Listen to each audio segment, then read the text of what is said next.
You let one ant stand up to us, then they all might stand up. Those puny little ants outnumber us 100 to 1. And if they ever figure that out, there goes our way of life. It's not about food. It's about keeping those ants in line.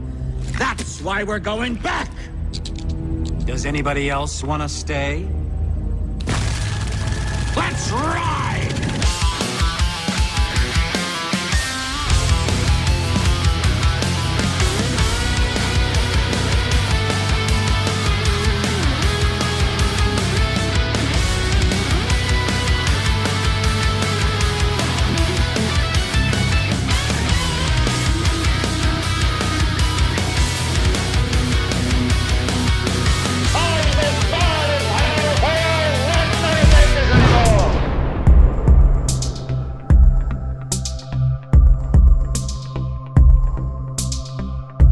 And we're back on air. It's 7 o'clock, 7:01, depending on which clock you're looking at, or at which clock you're looking, at which clock, upon which clock you are gazing. It's a good night. It's a chilly one, but it's nice. It's a nice November evening. It's November 19th, 2025. We're back in Studio A. Despite all the pleading and crying from Aurora, she, please do the show from home. Don't go to just stay home. And you hate to see her cry, but it's also heartwarming. Because there's going to be a day that she won't flinch when I walk out the door. And then I'll be, I'll just crumple. Well, we get stronger, right? The world breaks us, and then we get strong in the broken places. I think Hemingway said something like that. But in either case, tonight's going to be a good one because up front we are going to be hanging out with a new friend of the show. Her name is Shannon Rowan.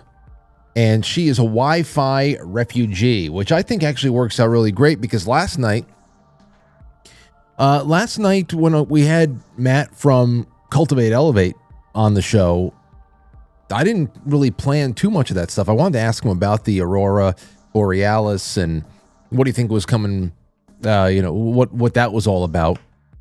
Because it can't just be about solar activity. I knew that there had to be something deeper for somebody like Matt.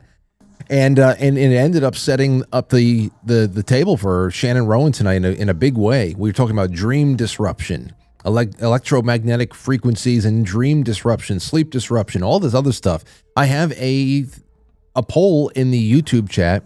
If you guys at least stop by YouTube to vote in that poll, that's interesting there too, because I just want to know, what do you guys and gals in the audience tend to think when it comes to electromagnetic frequencies? I would say non-native, unnatural EMF.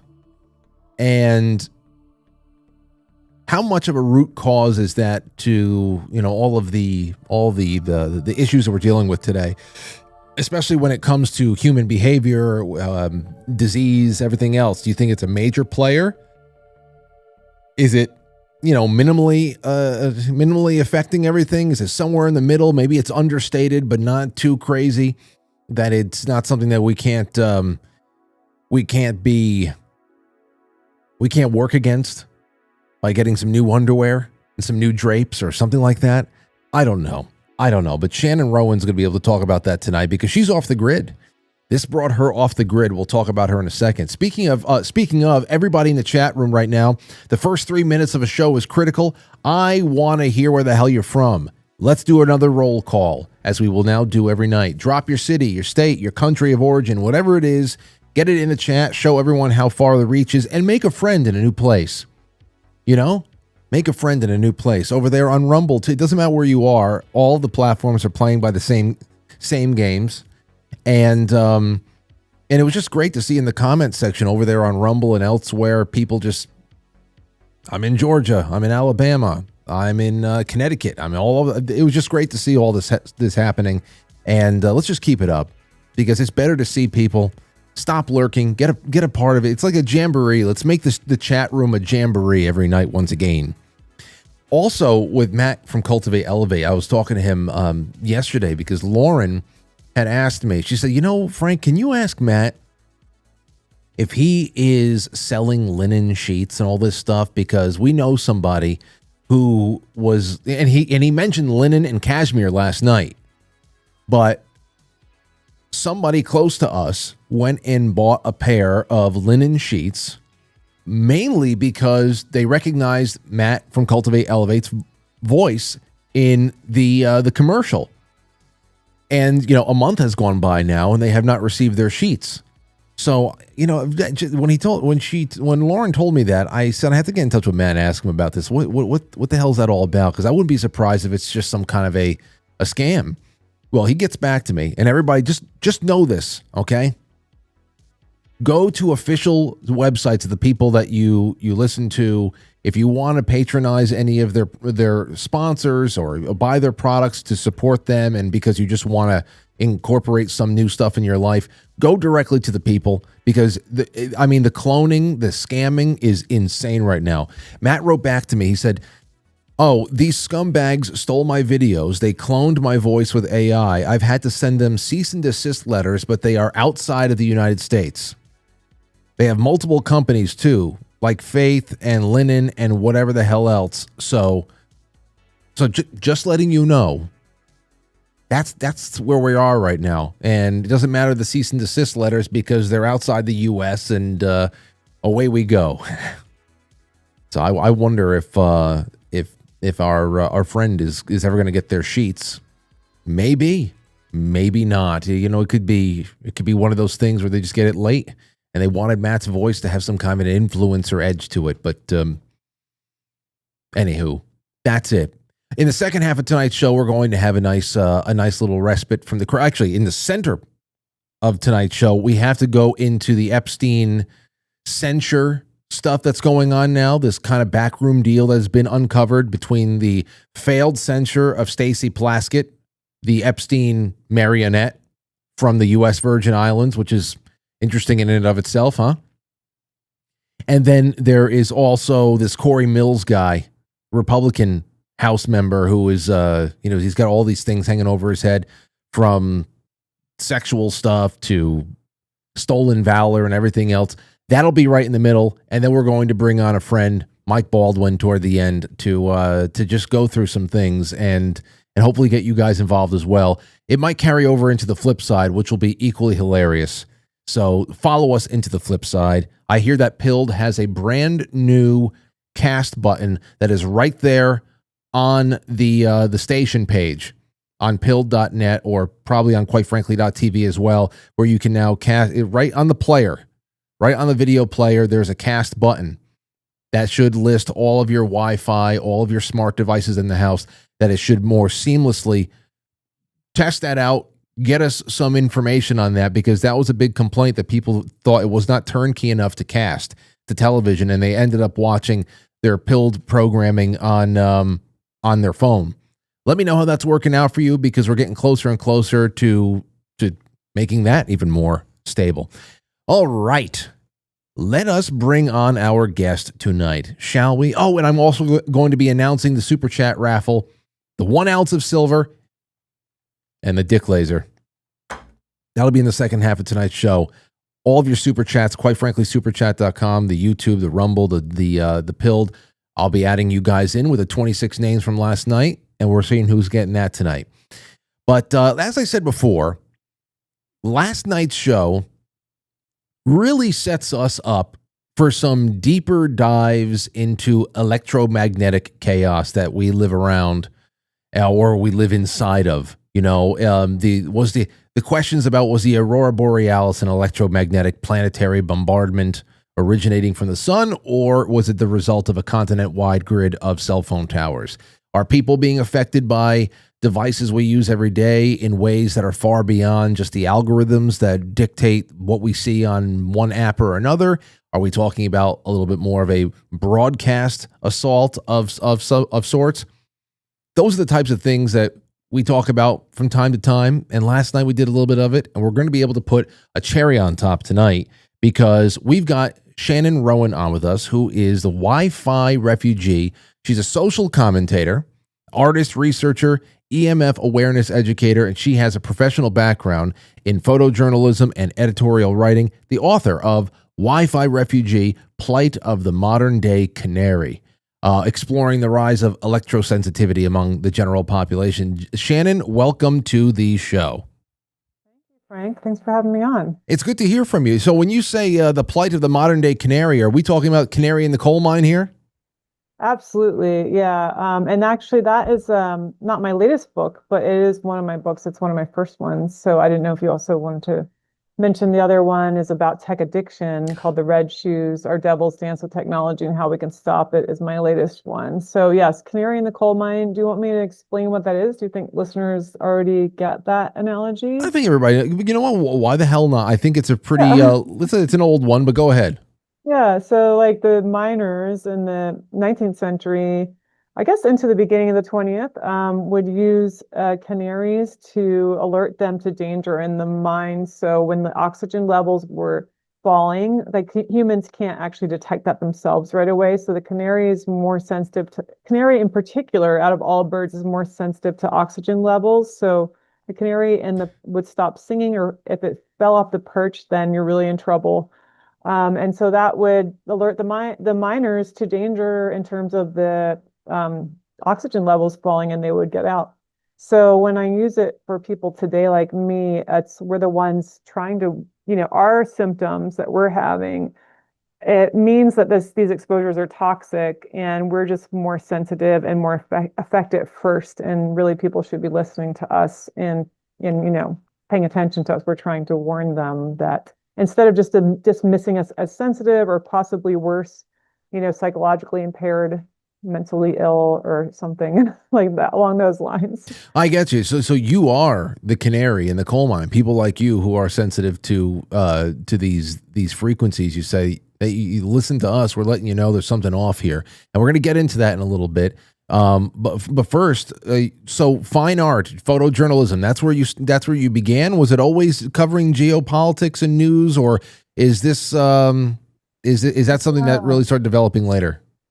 Kind of later. I mean, I started in fine arts when I was really young, and then got into commercial photography first in New York City after I did my college years. And so I worked in studios there and in advertising at first, and then saw the kind of inner workings behind the scenes in advertising and manipulation, public manipulation. So that kind of like started to get me thinking a little bit more about, the reality of what we're presented and how truthful things are. And then I decided to do more what I thought would be honest work by getting into photojournalism, which didn't really turn out that way either.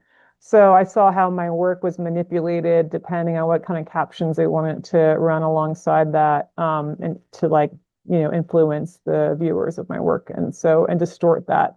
So I was definitely disillusioned there as well. And then I had some other jobs. I mean, I've always been kind of like, jack of all trades a bit and done a lot of different things. But then there were several things that happened to me personally that kind of led me into more like truth seeking. And one of them was the EMF injury, right? So I call it an injury. It used to be called microwave sickness or microwave syndrome. People like radar operators would get sick, and they would have the same kind of symptoms that people like me have today, which is now being called electro hypersensitivity, which is really another kind of misnomer and a label stamped on us to kind of make us look like it's just something wrong with us, our own flaw, and not the fact that these things are actually like, they're non-native frequencies. They're basically poisonous to life, biological life of all kinds. And there's so many studies showing effects on insects and birds and, and I mean, microbes in the soil to everything. So they've never proven it to be safe. What they've done is deflect it, and kind of the sleight of hand and making us look the other way, or just question the research and, try not actually proving it safe. So plenty of evidence to show that it isn't, for sure. Well, it kind of sounds like how lactose intolerance was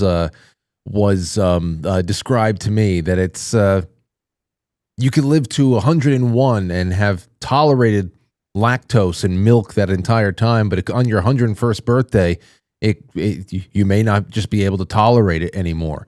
So perhaps hypersensitivity isn't too much of a misnomer if you look at it that way, because perhaps it's not good for us one way or another, or at least to the degree that we are steeped in it. But some people are able to just gut through it a little bit better. Who knows? But on that, when did you start experiencing this particular injury? When because obviously that has to be like one of those fork in the road moments for you. When did this happen? Oh yeah, it was 2014. So, and I would compare it more to cigarette smoke, and especially secondhand smoking, and for me now. So it's like something that, because with milk and lactose, you could also just like argue it's beneficial, but too much of it isn't, or maybe adulterated milk isn't. If it's raw, yeah, maybe. Yeah, I mean, so there's all these other arguments there, whereas this is something like, again, more of like a xenotoxin, so it's something that doesn't provably show any benefit for anybody. However, yeah, like why with cigarette smoking do some people smoke 2 packs a day or more and live to 100 and they seem fine, whereas other people got emphysema or cancers and died young, or secondhand smokers got emphysema and cancers and died. So I think part of that is just like, there's so many other factors that can influence this, right? And who gets more affected. But what I'm trying to point out is that it's not good for anybody, and it's going to be worse for some people than others for whatever reason. It could be something, with my own body that is different from somebody else's that would make me more susceptible. But it doesn't mean it's safe for anybody. And we should be taking a precautionary principle stance on this rather than just keep adding more, when we already know that there's dangers involved. Well, how do you then? This will get to your main opening statement there about the studies and everything. I wonder how you personally were able to control for your situation to establish, in your view, what is a direct biological link to unnatural EMF like Wi-Fi or cell phone signals having this impact. Because as you read, I've never personally seen a study, at least that got any kind of mainstream attention, that completely discounted that there are smaller anecdotal clusters of people who do feel better in low EMF environments. But the vast majority of studies out there on the subject point to, they call the nocebo effect. I'm sure you know about the psychosomatic stuff, but also misattribution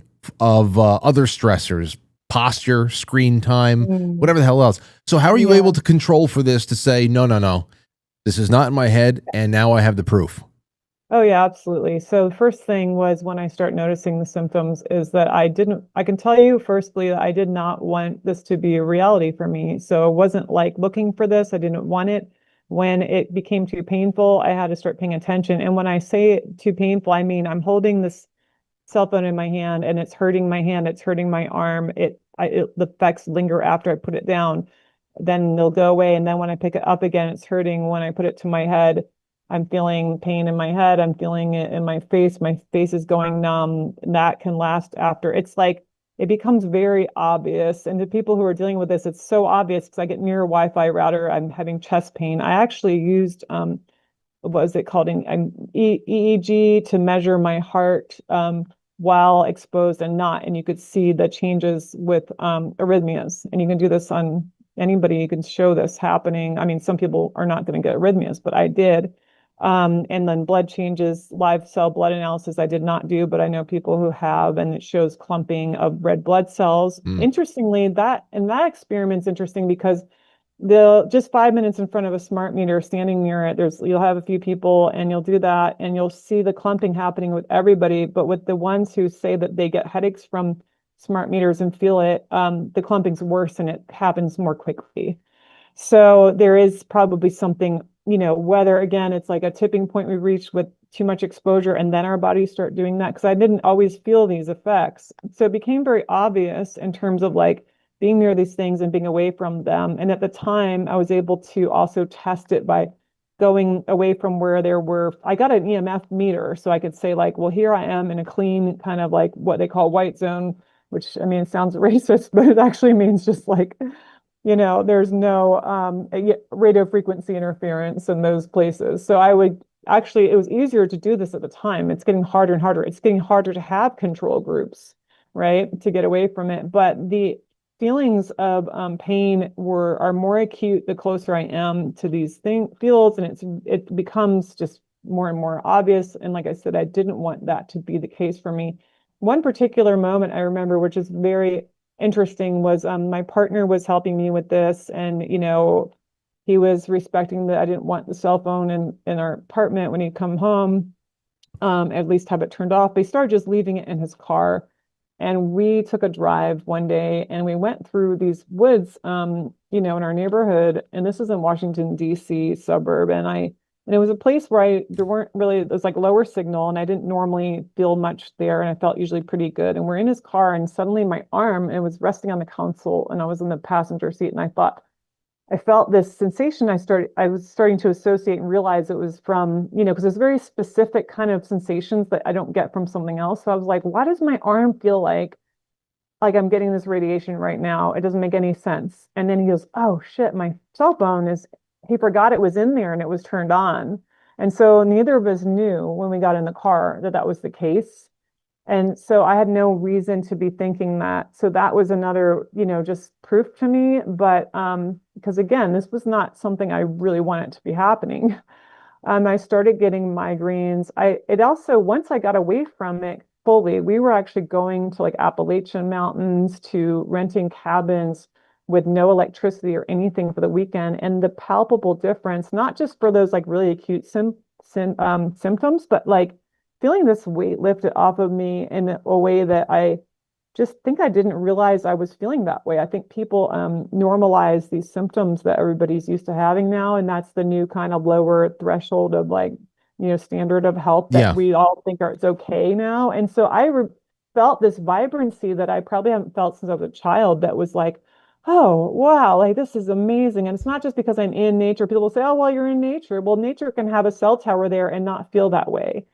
So I was specifically going places where there was nothing that could possibly be, causing anything. And the difference is just in not just me and my partner, other people can experience this if they can get away from it. 2014, though, in particular, was there a rollout? Did we go from like 3G to 4G that year? I don't know. Yeah. I don't know what exactly what it was, because of course, it sounds like this is a very specific kind of emission that you are sensitive to, that you're describing, because prior to that, I mean, prior to 2014, we'd already been using cell phones for a couple of decades. Mm-hmm.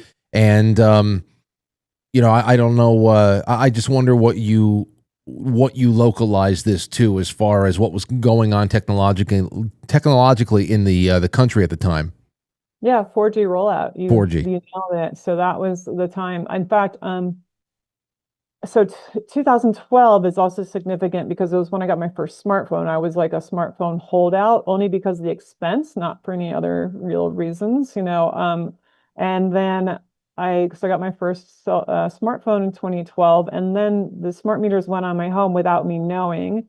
And I only kind of worked this out later because my symptoms had been other symptoms had been worsening in those 2 years prior to 2012 that I didn't link to this until after I got away and those symptoms cleared up. And then I did research and realized that this is common, like these are common effects. And one of them is sleep disturbance. I was having chronic insomnia. And I didn't know that also my neighbors, new downstairs neighbors, had put their Wi-Fi router right under my bedroom. So I didn't know that was there. And I was like, I mean, not just not being able to sleep, but when I slept, it was like night terrors, like not just nightmares, night sweats, like just really having a horrendous time of it. Having joint pains that were inexplicable. My cat got really sick. He was elderly, but it was like a real dive he took that year. And what was really telling is I had this balcony over top of where the bank of smart meters were that had like plants on. It was like my little garden balcony for years. I mean, 7 years. And then they just stopped thriving and they were dying. And I just had no idea why. And my cat used to love to sit there and he just didn't want to sit there anymore. And then he had like a detached retina in his eye, and he went blind. And that was just like bizarre, things happening with him. And he only lasted a couple years then after all that. Jeez. And yeah. So these things, like I learned later that this definitely can be from these exposures. And the 4G, I don't remember if it was 2014 it rolled out or somewhere between 2012 and 14. I think it was 14, but I also had taken a really long trip just before I'd been feeling some sensitivity to the cell phone before that in terms of like a heating effect when I held it on my head, and I didn't like that. And I'd hold it away, or I would use like a cord, and I would kind of, just kind of naturally distancing myself because it wasn't comfortable. But I didn't really think more about it than that until it became like very painful. It's interesting that you because I know there's a lot of people who are, and I'm doing the same thing there too, thinking, okay, well, I've been living around this, and because when you bring in secondary organic life forms, you're talking about how your cats are behaving, whatever. I was like, okay, well, that's something other than you. So now you have something to play off against, and I don't, I'm trying to think now, to review the last over 10 years to see what I could have attributed to something like this. And, of course, the only real way that people are exposed to this kind of a subject is through television. I mean, the one thing I think about, have you ever seen Better Call Saul? Yeah. Okay, so I'm sure people have brought up Chuck McGill a lot. I mean, that's an extreme character because we're talking about just electricity. It wasn't even about Wi-Fi or anything like that. It was just, is there power inside of the sockets? So I don't know if you know of any extreme situations like that are not, again, like we said, psychosomatic. Yeah. So, and that's interesting because I thought it was just wireless with me at first until we escaped that, we moved, and then I realized I was affected by other like low frequency things. And so and then that became an issue a bit as well. And then we had to deal with that. And then really now I actually live, you're going to laugh maybe, but I live without electricity in the house. I mean, right now I have electricity I'm using, but we have, I'm not even in my house right now, but nearby. But in the house, we don't have electricity. We don't even have internet. We use like little battery packs that we charge with a solar panel or with a car. Wow. And we just use like enough for a laptop and some lights, and that's our electricity. So I can tell you that while I lived with electricity on grid and away from Wi-Fi, I was a lot better, but I still had some issues that didn't resolve until we got completely away from it all, and we had some issues with what they call dirty electricity, simply because sometimes when you go out there and you live in a rural area, that can be worse because there's more transformers because of the electricity used for farmers, for ranches. There's electric fences, there's irrigation systems, there's a lot more power riding on that. And then it's really difficult you can put filters in your sockets and bring those levels down. But basically the alternating current is supposed to just be at 60 hertz in the home. And interestingly, it's different cycles in other countries. It's 50 hertz, and apparently that's more biologically compatible than 60 hertz. And so some people might feel unwell in this country. where they wouldn't in another country because of something like that, or we use like the ground for the return current from our electricity, and other countries use a wire, and so that can like change the frequency in the ground and sicken cattle and things. So I really got into this research, but Better Call Saul and that character, that was like what I see as a way to control the narrative, because this is coming out. People are talking about it. There's some documentaries out there. There's people saying like, we're suffering and there's more of us, because as you have, of course, more of this rolling out, there's going to be more people getting like what I see as a tipping point kind of threshold exposure, similar in a way to a food intolerance or something where you've overdone that exposure and then you can't handle anymore. That's true. So they, bring it out to like a mainstream program that a lot of people are going to watch, and that's their first, maybe only experience ever hearing about this. And so they make them as extreme as possible. And it's not even that there's lots of things that are wrong with, they get wrong with it, and I think intentionally. And in the end, of course, he's shown as being like, he's crazy, and he like sets his house on fire and kills himself, because he can't handle the truth that it's not real. I mean, that's the end message there, right? But it is accurate though that, I do feel like a small battery in a flashlight. Am I holding it in my hand? I feel that. I don't like it. I don't hold it for very long. It does have an effect. And, as soon as they were experimenting with electricity in the very early days of this, even like as far back as the 1700s, there were always people who were sensitive to it more than others, to very weak fields. And they showed biological effects from very weak fields, because our hearts and our brains operate on very small, weak electrical fields, and this is overpowering it. And the earth itself has an electrical field that is life-sustaining, called the Schumann resonance, that gets drowned out. So that's why we feel so good, and we're barefoot in the ground and we're out in nature, and it's like that energy feels good to us because it's compatible. It's the same frequency. It's the same kind of pulsing. It's a rhythmic pulse that is regular beat. Whereas the other thing with our technology is it's irregular, it's erratic, and you can't, kind of your cells can't really adjust to that because it's always changing. So there's that. But yeah, this guy in Better Call Saul, Chuck is it, right?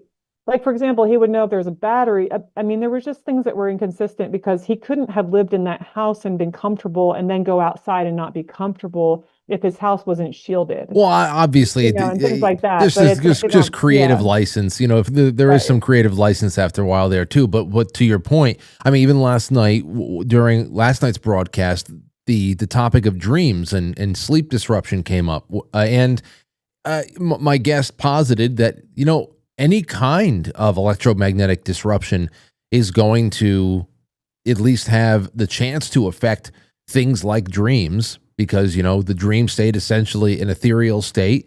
And but other than that, even when we're awake and out of bed and all that stuff going about a world, we have and I guess I'll give you a bigger question to tackle right now. But there are a lot of people, especially since 2020, a lot of people now, and I say that anecdotally, even because there's no poll that has been taken, but I'm sure that there is something that could be made scientific if somebody wanted to put in some time onto this one. But a lot of people believe that implementation of certain cell phone carrying devices or services, Starlink itself, that is, just showering internet access down upon us from above, the dominance of now LED lights versus incandescent lights, that people believe that all this contributes to a lot more than just individual discomfort, but maybe the presentation of what seems to be various illnesses whose causes are then misdiagnosed as something that could be viral or bacterial, but it's really just how much is the EMF chaos you believe that we're living in contributing to everyday people's health situations? Is it a big factor? Is it somewhere in the middle? Or, maybe it's a little bit low level, but definitely understated? Yeah, pretty big factor, I'd say. Only because I don't get sick anymore now that I keep as much distance as I can. I do get some exposures, but I can't even count years, since I've had a flu, so many years. And I used to get them at least twice a year I had the flu. And, Arthur Furstenberg, author of The Invisible Rainbow, really lays it out well in his research of how there was no such thing as flu. Basically, it was unheard of until we brought in like radio frequencies. And this is what's led to, I wrote an article about this in 2020 with the pandemic start, how, this was really about the 5G rollout, because the 5G rollout, Wuhan was the first smart city. They had like 10,000, 5G antenna. And the thing about 5G that differs from 4G is it's a millimeter wave versus a microwave. And millimeter waves have a direct effect on oxygen absorption in the cells. So, and water molecules. And so this can lead to conditions that with chest, especially in breathing, oxygen levels, and why, this COVID became known as like a, similar to high altitude sickness symptoms. So the fact that it started in Wuhan and then spread to other mostly 5G cities and places, and even on the cruise ships where they had 5G, is really telling to me, particularly given the symptoms that at least it started with. And even this like so-called long COVID is like lines up perfectly with like so many symptoms I experienced and still experience with the EMFs. So I think it was intended as a scapegoat, because I think that, the people rolling behind this and rolling out kind of expected there to be a fallout and expected there to be increased illness, just like happens with every rollout of this kind of technology. And so they're anticipating it and needed a scapegoat, among other things going on possibly. The other interesting thing about Wuhan is they also had a military antenna, radar antenna, really a large installation in Wuhan province that also was at the end of 2019 was turned on. And that's a low frequency electromagnetic field that can travel really long distances. So they'll use it for communication from land to like submarines. And that's what they use HAARP for in Alaska. And there's been like illness associated with HAARP and being close to that. And also we could get into like, if you want to talk about dreams and mind control, I could talk about that in HAARP. The antenna in Wuhan, so let me give an example of a previously used one in Russia, Ukraine. So under the Soviet Union, 1976, there was a large installation, antenna used, because at the time the Soviets and the Americans were experimenting with what they called psychotronic weapons, which was using EMFs to affect behavior and emotional states. And so there was this like psycho, weapon that was also invisible and whatever. So they called this the woodpecker signal, which was also known as, duga, it means arc in Russian. So it was called duga, D-U-G-A, and became known as the woodpecker signal because it operated at 10 hertz. And this 10 hertz signal was like broadcast really far. It was aimed at North America at the time. People complained of like weird new symptoms that sound like flu-like symptoms in a lot of cases, but also insomnia and dizziness, even hallucinations, like a rise in other illnesses and cancer. So that were attributed to this frequencies being blasted. And they would call it woodpecker because you could listen in on a shortwave radio and hear it like pecking, kind of like tapping, tap, tap, tap, tap. Yep. And so what's interesting about that is that went for 10 years and it shut down the year of the Chernobyl, nuclear meltdown. And that, I think that was a kind of scapegoat. I don't think that nuclear meltdown actually resulted in all the things they said and the illnesses. I think that those birth defects in particular came from those exposures for that 10-year period to that tower. That's a very big, very popular theory there that the Chernobyl disaster was actually engineered cover up for what the damage the radar system was actually causing. Yeah. So you've heard of that one. And so now what's interesting, though, I only learned recently from Keith Cutter, and you were trying to get him on the show with me and that didn't work out, but is that the Wi-Fi signals. So it's actually the carrier wave they use, which is totally unnecessary, is the 10 hertz. And that's on all the time. And so we have this woodpecker signal now in our homes everywhere. So they shut that tower down, but not that long after, the Wi-Fi modems everywhere. Why? If they learned that it can cause these emotional disturbances and like sleep disturbances, all these things, is it a move to kind of like, weaken and subdue and mind control the populations, especially when it's not necessary? I mean, it's pretty suspicious. If it's a 2.3, 43 gigahertz. That's the actual like signal that's used when you're transmitting information. You don't actually need this 10 hertz. There's a lot in these. This is all in. I know this. How much can you put in all at once? But there's a lot to consider, and all this work, of course, culminated in the publishing of a few great books there. And I wanted to move away a little bit from the Wi-Fi refugee, because now we see where that started and where you are now, and of course what research went into those moves and the books that followed. But now the red shoes, I was looking into that a little bit there too, and it also tied into what we were talking about in the first half of last night's show, not the second half, and that's when we were talking about what we believed was the reason why some people, including myself, say that we were peaking as a society in the 1980s, 90s, and early turn of the millennium, because, as we were saying last night, we had the computers, we had the video games, we even had the internet. But the priority was still placed on being out in the shopping malls, hanging out. We were parked at Dunkin' Donuts, hanging out, sitting in a diner, even if we didn't have any money. We just went there, had breadsticks and coffee. We were just out a little bit more, that there was humanity there, and that over time, technology has had this huge hand in warping those priorities and making even those times we spend with each other in physical form a little bit more distracted and a little bit more distant. So putting the EMFs aside for a second and getting more into what you covered in the red shoes, if you felt EMF bombardment was no longer a threat, what thoughts could you offer us on becoming now in 2025 far less social creatures and more creatures of social media? Yeah, that's a good way of putting it.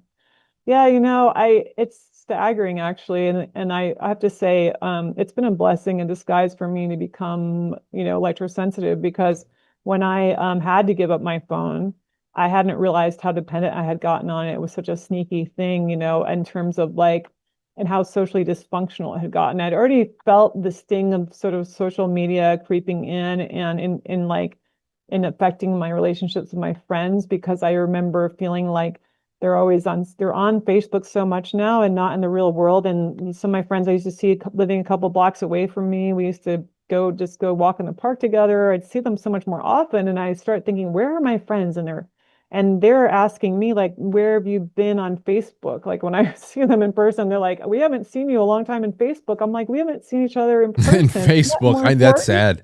That's sad. I'm so sad. I know. I really was just like, and then when I got rid of that thing, I start looking around me and I start seeing that everybody else is doing this and not looking up. And in particular, this is so fascinating, not to get into this topic right now, but the chemtrails, I started noticing around 2010 getting like intensifying, or I hadn't noticed them before that anyway, where I lived.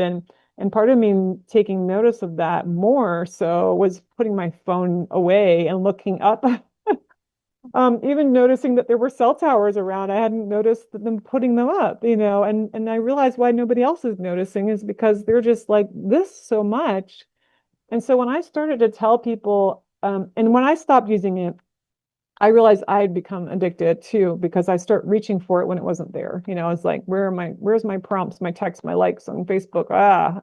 And I had to like kind of get rid of that habit and wean my cold turkey off of it, right? And I felt that. And so then I'm telling people about the harm and why I'm not using it. And I remember one friend that's standing in front of me going, oh yeah, I could. And she's not even really looking at me. She's doing this and she's scrolling on her stuff. And she goes, I couldn't ever give up mine. I mean, I just can't, because I need it. I need it for work. And I'm thinking, you're not working right now. That's not what you're doing, and you don't need it for work.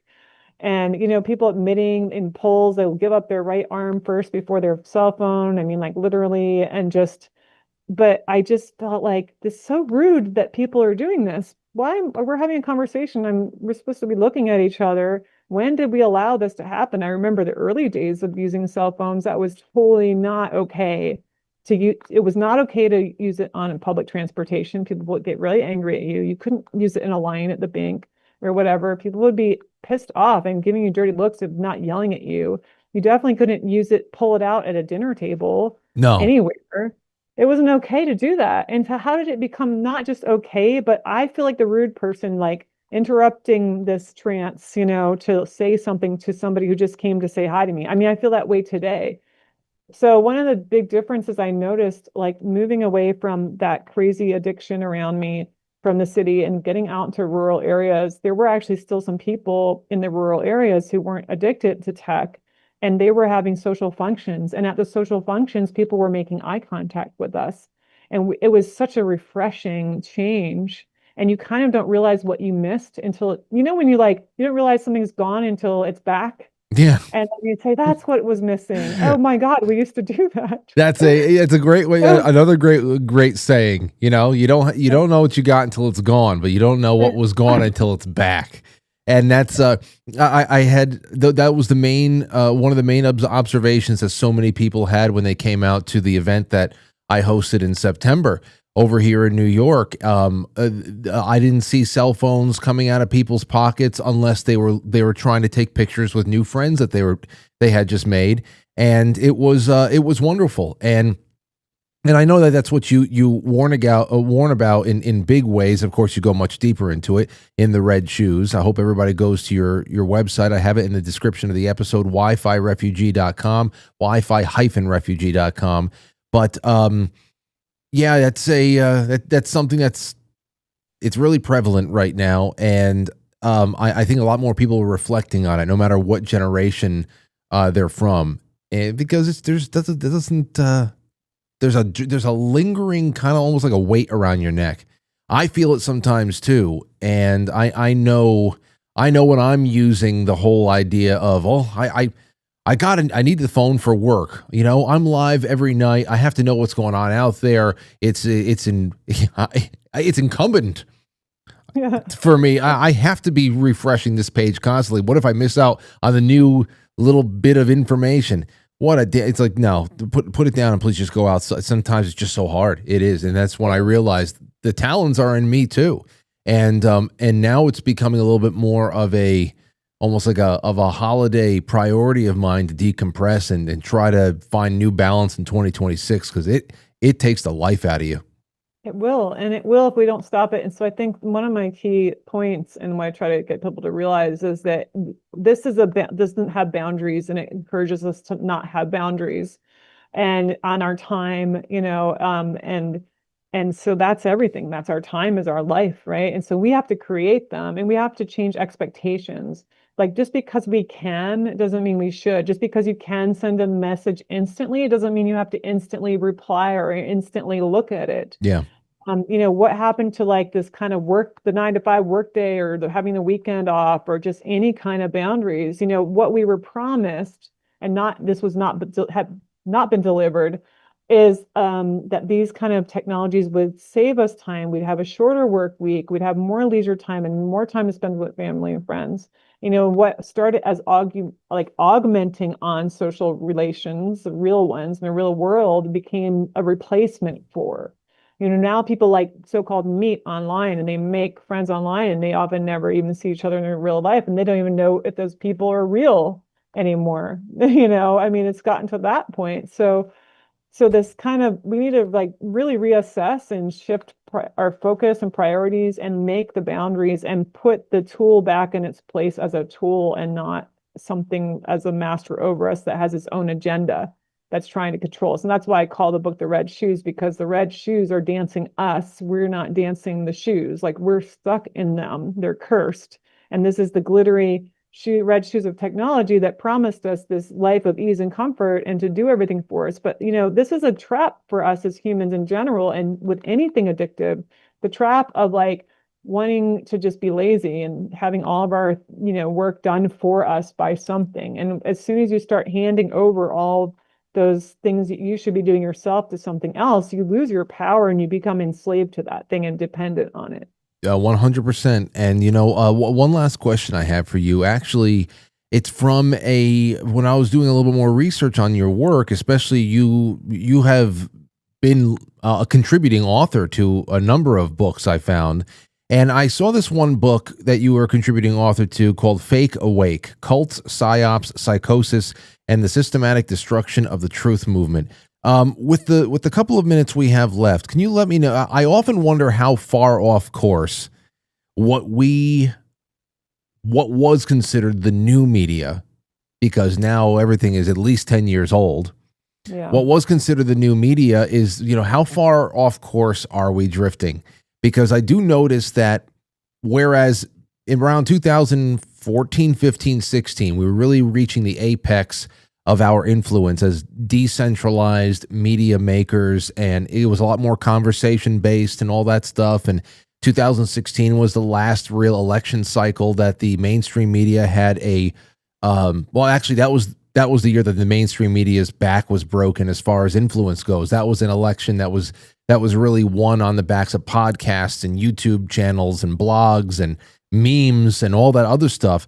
But since then, I think that it's very easy for people to see that we become very balkanized, just like the country is balkanized when you stand by multiculturalism as a foundation for a nation that obviously doesn't work, but in the media spaces as well, people who consume this are becoming balkanized too. There's very hyper, there's a lot of hyper allegiances going on to fringe theories and everything else like that. And I'm open to all of it. I just, there used to be a lot more overlap, and people are becoming a lot more fishbowled. So I'd be interested in hearing your thoughts on the way out the door here on which direction the so-called truth movement is heading at the current moment. Yeah, I'm so glad you said that, because I've been really frustrated about that lately. These, like you said, these like hyper allegiances and like splinter groups, and there's not overlap, and it seems like there's no room for critical thought anymore. And just to point on that book, I wouldn't really consider myself a contributing author, in that I just kind of filled out a questionnaire as somebody being interviewed in it, and I didn't actually know what the contents of the book were going to be beforehand. It was just somebody I know kind of peripherally as a podcast host I'd been on before. And I wanted to really like that book, and I saw some good topics being covered, but I honestly was getting into it and I just couldn't read it. I'm sorry. It's okay. But, Well, I saw your name paired up with it, and I just wanted to look into everything that you were associated with, and I thought that was a pretty interesting title and concept for the book. It is. And I'm disappointed, and just kind of I don't know. I should give it another chance, and I haven't really had a chance to talk to the author. Well, I didn't read it. Let's just say I didn't read it either. It just feels like another. Well, it's just the way it's written is very ranty and a little immature, I think. And and there's some, I think, honestly just came out very misogynistic to me, and that put me off. So I was and it just seemed like another kind of group of this sort of we men are now being wronged in these ways. And I mean, there was just a comment that, we just want submissive women and we don't care what they look like. And I was like, okay, I see. And he's representing that group. I don't know about that. And it's too bad that these kind of things are getting aligned with the truth movement, is what I'm thinking too. But I liked that he was pointing out certain things about people who are saying they're awake and they're for truth, and and I was like, yeah, I'm all about exposing that. But it's just gotten so weird, and I think that this is just another symptom of how disconnected we become from the real world and nature, because in the whole psyop and double psyop and fake this and fake that, and and now with the deep fakes and AI, it's just going to get more confusing, and with the virtual reality and augmented reality and mixed reality, they're all intended to confuse us about reality, is going to make it even worse. And so I think we really just be whoa, what is happening here? Back up. So I don't even like to say I'm a truth. I don't like to be labeled, but I get the labels anyway. And you just do, because I'm just trying to think critically, get other people to do it.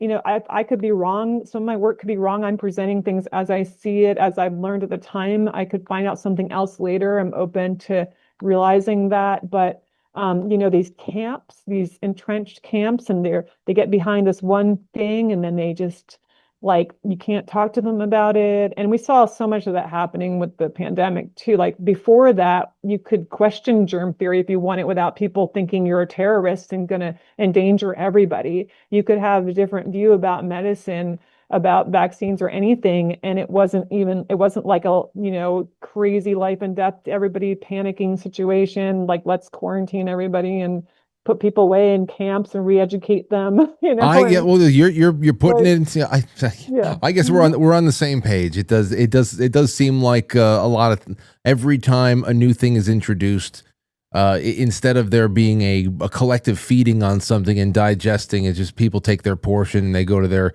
side of the gym and nobody gets together in the center to dance anymore.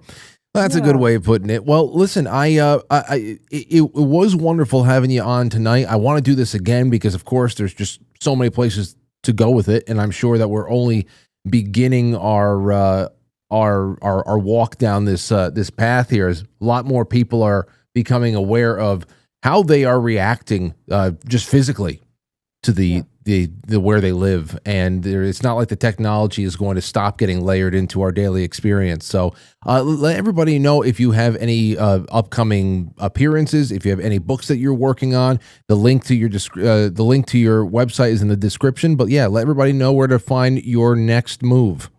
Yeah, again, I put everything in one place because I don't want to spend more time on the internet than I have to, and I don't like being on social media. So it's wifi-refugee.com. I am working on a new book, which is going to sound totally divergent from this. I do get interested in a lot of different topics. Ultimately, they are all about our health and sovereignty and, you know, freedom. And this one's actually about vitamins and vitamins being a scam and how they're harmful. So that's like a kind of might sound like a surprising thing I'm working on, but I also wrote a book about, you know, another medically focused book about vaccines. So it's similar to me in that way. And then after that, it's going to be about the kind of greenwashing going on with, like, you know, the green energy and how that is not actually green and how the sort of environmental movement has been hijacked. So that's another book in the works. And there is a chapter in the Red Shoes addressing that, because the Red Shoes isn't just about tech addiction, but about how, like, all the myriad ways that tech is harming us and the planet and in ways we might not be looking at, and just to look at that and reassess again what we're doing. And well, I'm sure you're going to have to get on the internet to promote all that at some point, because it's very hard to get this out to people if you're not. I know. And so, you know, damned if you do. Yeah, it's true. I'm just, like I said, I try to be minimalistic about it and get out more than I'm in the metaverse or whatever. So, and I encourage other people to do that. Encourage people to just start taking breaks and see how they feel, you know, and making that a priority. So good advice, no doubt. And thank you for all the time you had with us tonight, and I hope we'll be able to check in at some point in the new year. Appreciate it. Thanks so much, Frank. Shannon Rowan, everybody, the Wi-Fi refugee. It's been a pleasure, Shannon. Thank you. Thank you. Okay, there we go. So that's the first half. The first half is essentially let's get into the super chats. What do you think about that? We'll talk about it in a little bit. I'm going to get into your super chats, and then we're going to get into this news, this other news that we have. Could spend a little bit more time on that. Then I'll ask Mike Baldwin what he thinks about this. I also have a list here, everybody, that we're going to be working off of in the second half. Because, you know, we say, how much of this is attributed? A misattribution. For some people, it's got to be. And of course, I don't know why it would be outside of the realm of possibility that human beings that are very, very susceptible to electromagnetic activity. I mean, we are broadcasters and receivers of this stuff that we always talk about. And, you know, we have electrical charges that really help regulate bodily function, the heart rhythms, everything. I got 20 environmental irritants over here, commonly cited as making people feel frustrated or on edge simply because they are present. So I want to see, just from day-to-day annoyances in homes, workplaces, public spaces, anything, just annoyances. Is there anything that out there that, in the presence of, whether it be a mess, an in-law, anything like that, you feel like you would be able to misattribute it to a Wi-Fi router that is going out of control and making you feel like you're about to go nuts? Is that dirty socks? The toilet seat has been left up? Is there toothpaste spittle on the mirror again? I don't know. You just let me know what makes you feel like you're about to go crazy, and you are more likely to blame it on the Wi-Fi than anything else. So let's get to your super chats first. Jeannie Yankee fan says, Shannon was great. Thank you, Frank. Well, I just want to thank you. I'm glad that you guys liked it. I knew that some of you would really take to Shannon because we've had these conversations before. I think it was Corey Hillis who called in a couple of years ago. I've had a hard time getting him back on the show. I couldn't find him. I have to look a little bit harder. But what the hell? Quite a few of you had called in and said, hey, listen, I'm going through this right now. That's why I moved to so-and-so. And I know that it's not all psychosomatic. I'm sure some of it is. Some cases got to be. Because the mind can do incredible things, can mimic incredible injury. And I mean, we were just talking about that with Dr. Chris Cormier with the Nerve Health Institute. You want to talk about the mind-body connection and what that can do. Well, hell, he's talking about being able to regain function of certain parts of the body that had been, the connection had been lost, and there was no physical trauma that would actually disconnect a limb in a nerve sense from being able to receive signals from the brain, but some kind of an emotional trauma or whatever the hell else. I mean, here, you really think about how the shows have been going the last week and a half. They do make sense. And I think that's part of the greater intelligence of this show, to be honest, because I didn't plan for it. It just happened that way. Sometimes I'm sure it just seems like a bunch of random shit. And that would also be true. But then sometimes we go on a run, and that's where we are right now. Jeannie, thank you so much. Jay Britz, thank you. I'm going to make sure that this is all in the super chats. Jeannie is in. Jay Britz is in. I want to make sure that you're in for the silver raffle at the end of the night. Let's see. Hello, Kitty. I put her in. Frank, I'm in the chat, but listening to the madness on the news. I will listen to the show tomorrow. What madness? What madness is on the news? I just wanted to say hi, says Kitty. To Frank and Frankly's, I'm alive and well, just been busy. Can you, in the chat, believe this shitstorm Jeffrey Epstein has caused even after his death? Well, I mean, we're going to talk about that in a little bit. That's no reason to skip this show, though. Jeez. I mean, that's waiting for you on the other side. This is something that you're not getting anywhere else tonight. Everybody's talking about that, which we will do in a couple moments. Ronan Dosho says, hey, Frank, I'm in it to win it. You sure are, sir. I put that in before. Peggy Ryder says, just send the silver, baby. I got you in there, Peggy's. Witchy Poo, I have you in there as well. Thank you. Shotzi, sending some midweek support. And then Anonymous, Gabe, says, just giving a little back for all that you give us, Frank.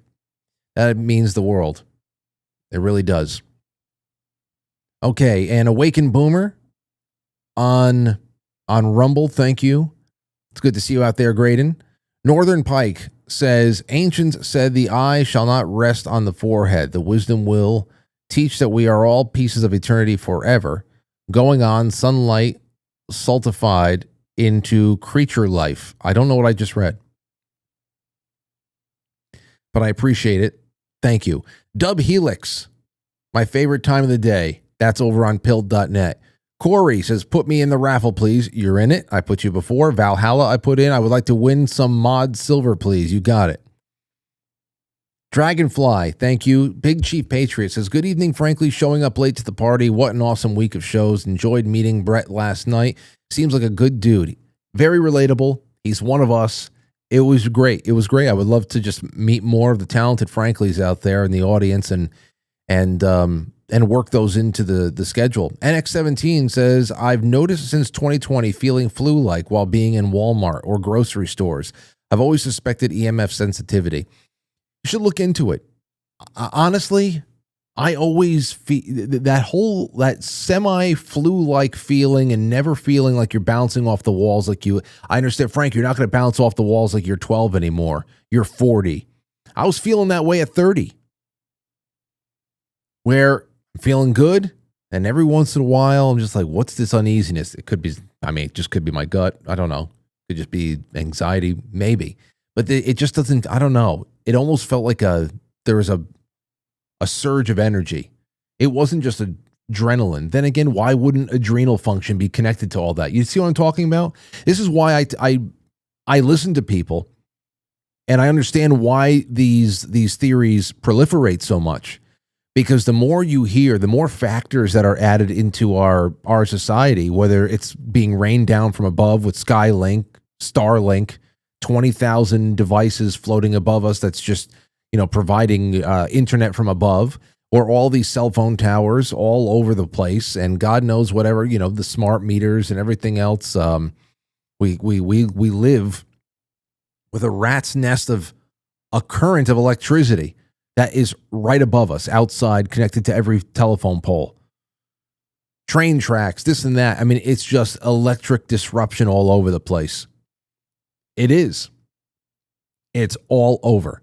So every time that a new rollout comes on and adds more to that or upgrades what's already there, I understand why, people find it to be, to make a lot of sense that there was going to be some kind of a situation there where this disruption can start mimicking other maladies, diseases that could then be misattributed or misdiagnosed as something that's viral or something that's bacterial. And as we know, everything else in the allopathic world, there is only one solution for that kind of a situation.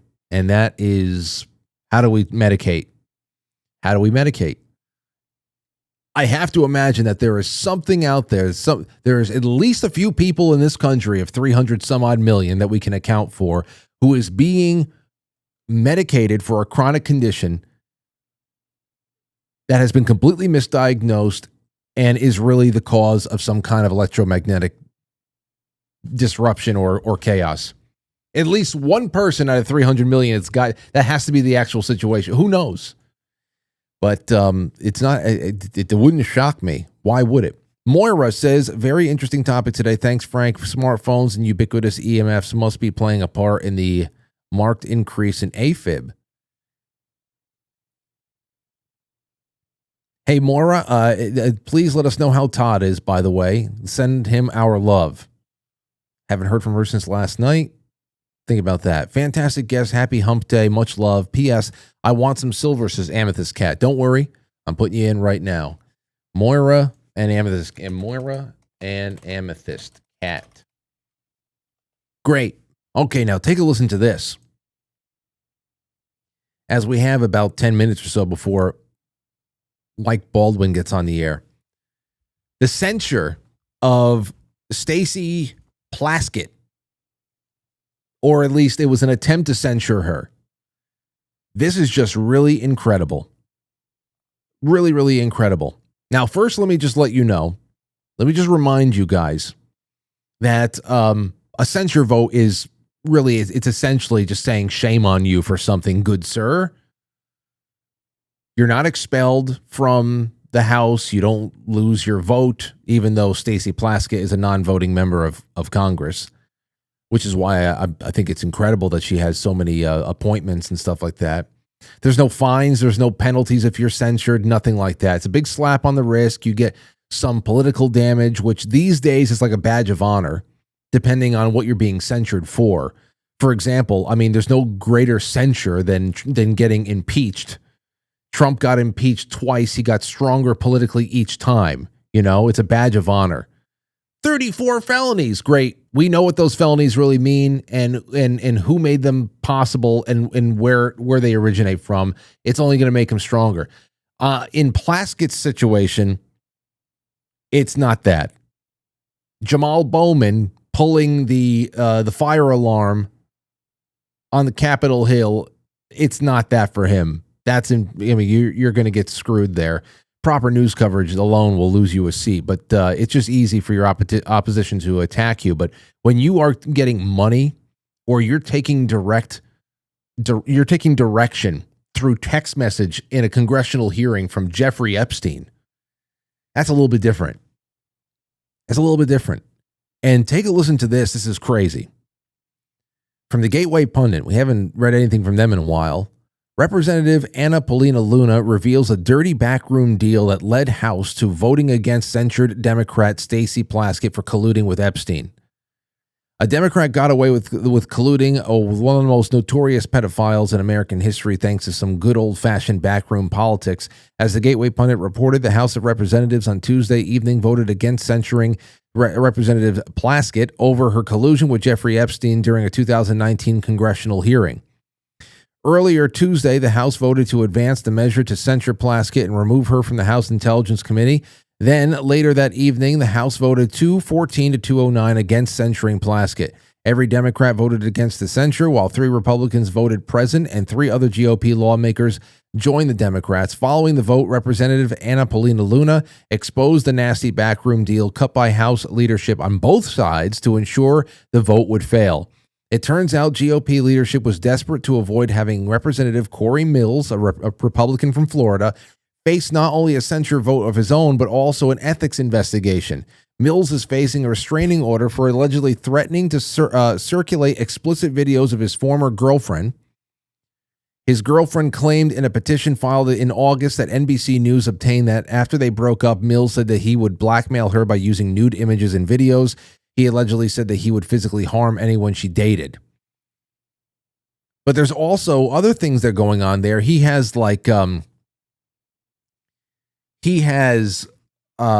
stolen valor accusations piling up against him and stuff like that too. And of course there are other things there too, that there's like weapons dealings and things like that. I'm sure he was a pretty reliable vote on every war that is being conducted right now that we are either directly involved with or through proxy, by proxy. It's just crazy that there would, even in this case, why is Corey Mills so important? Why is Corey Mills so important? When it comes to pushing the ball over the goal line to censure a woman who was getting texted by Jeffrey Epstein in the middle of a congressional hearing and reciting his line of questioning verbatim, and then being patted on the head like a dog, like an obedient dog. It's just crazy. It's really crazy. So, I mean, both sides look horrible. The more reason that they all just suck. Representative Nancy Mace. If you thought we were done with a letter to strip Corey Mills from his committees, think again. We're offering a privilege motion to censure Corey Mills. When you're accused of assaulting women, profiting off of federal contracts from your congressional seat, and inflating your military record, there's a stolen valor. You have no business shaping America's defense policy. This isn't your party lines. This is about integrity. No more hiding behind establishment to protect abusers and grifters. This swamp behavior at its finest. That's Nancy Mace. Tim Burchett, he went on a tirade for a few minutes. You should watch that yourself. Here's about a minute of it.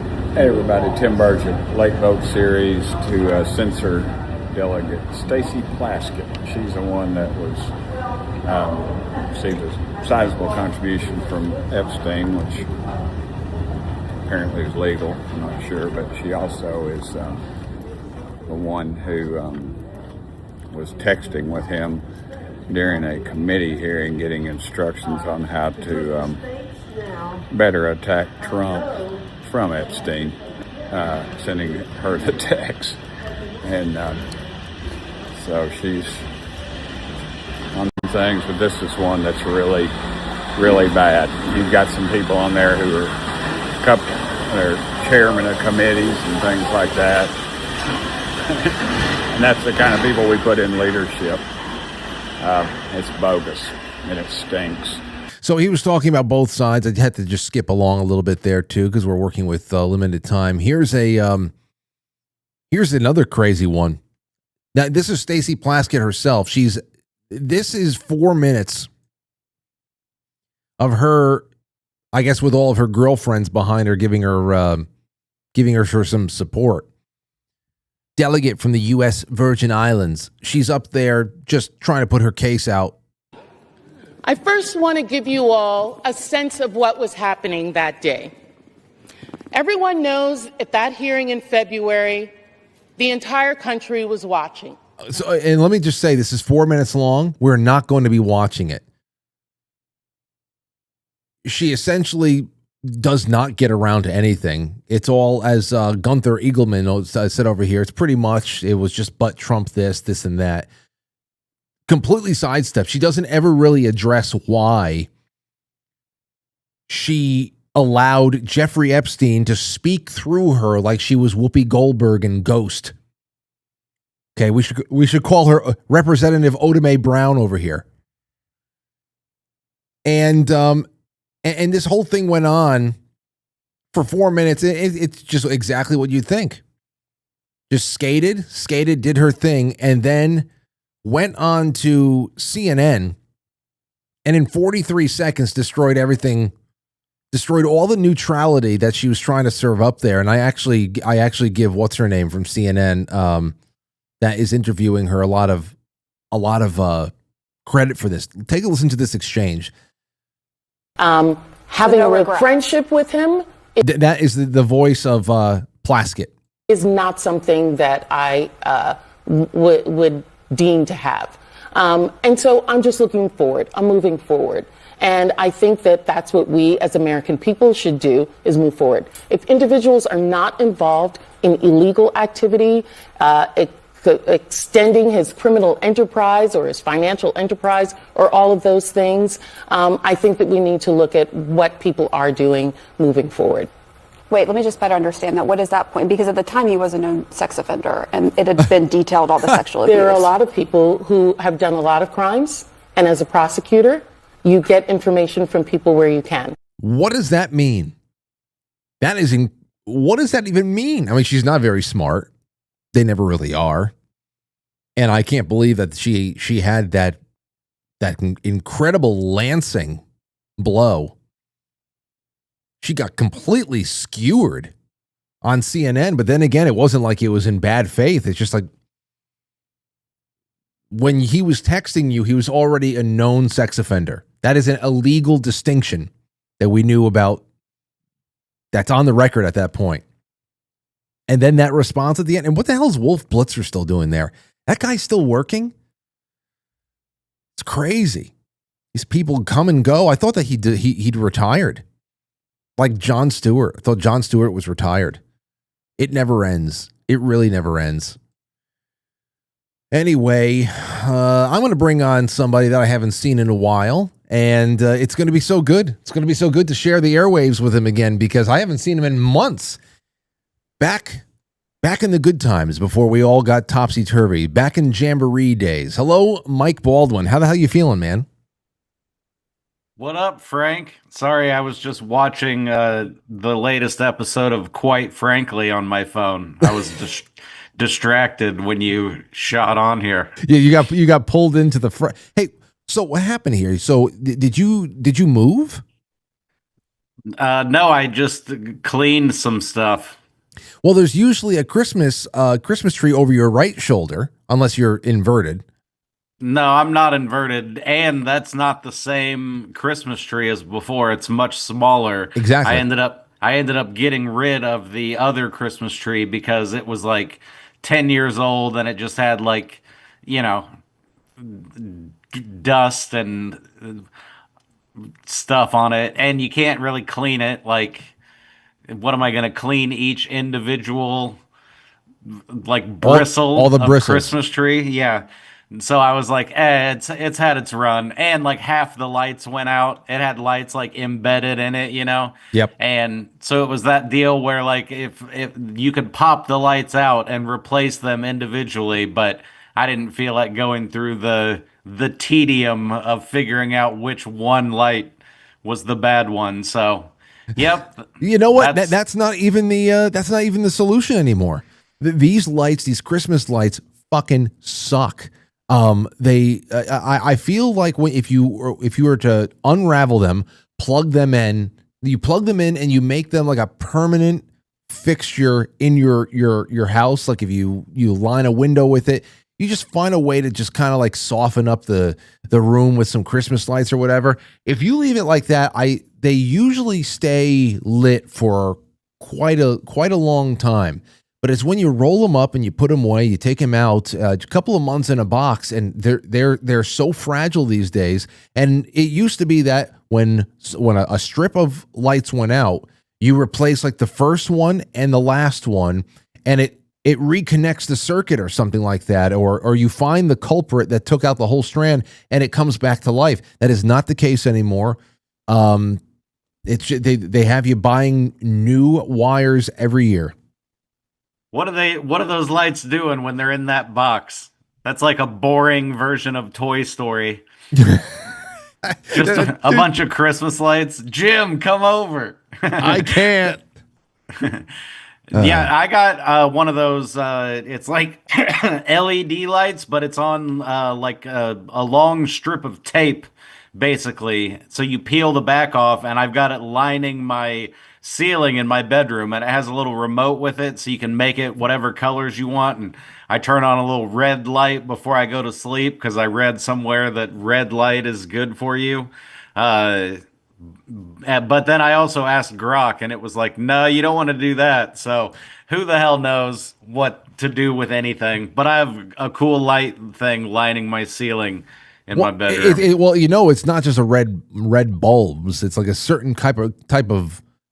I don't know. We're just talking about frequencies. I think it's a very specific kind of a wave there too. So it's not like you just go get some red Christmas bulbs and a C9 bulb that are all red, and that's not going to be the same thing as going. Red light here. This is funny. First of all, do you have any thoughts on this Epstein stuff? All the latest shit here.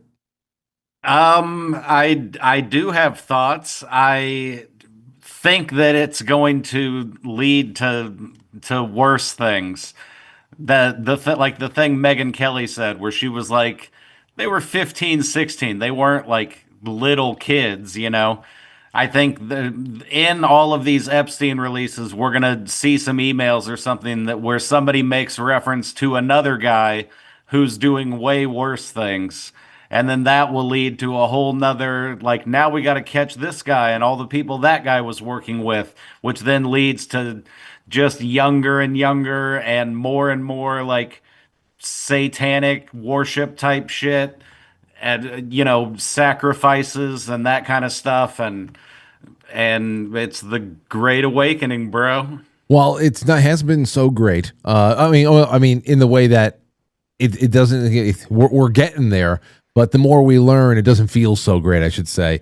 But I guess it's just one of those things that you're drinking from the fire hose when it comes to the hell that is the reality away from the movie. And I'm not worried that Trump has done anything terrible. I am worried that there's going to be emails in there that claim that something happened at some point, and then everybody that hates Trump is going to point to that one email as evidence of something. But we'll just have to see what happens. Well, the more that comes out, the more that we're shown. I mean, I still think that the same old logic applies, that over the last 10 years or so, if there was something that could be used to isolate Donald Trump into a position where he gets fatally damaged by some sort of a Epstein kind of revelation, that would have been rolled out a long time ago. I still think that logic holds up. And the more that we are leaked here, it really doesn't cause any bigger problems for anybody other than the leakers. I mean, what we're looking at right now is pretty insane that the last couple of releases were even out there. It just completely indicts the members of the Democrat Party, including like people like Hakeem Jeffries. We asked, here was this, the Real Lindell TV asked Representative Ro Khanna if Hakeem Jeffries should return money after reports that he solicited donations from Jeffrey Epstein back in 2013.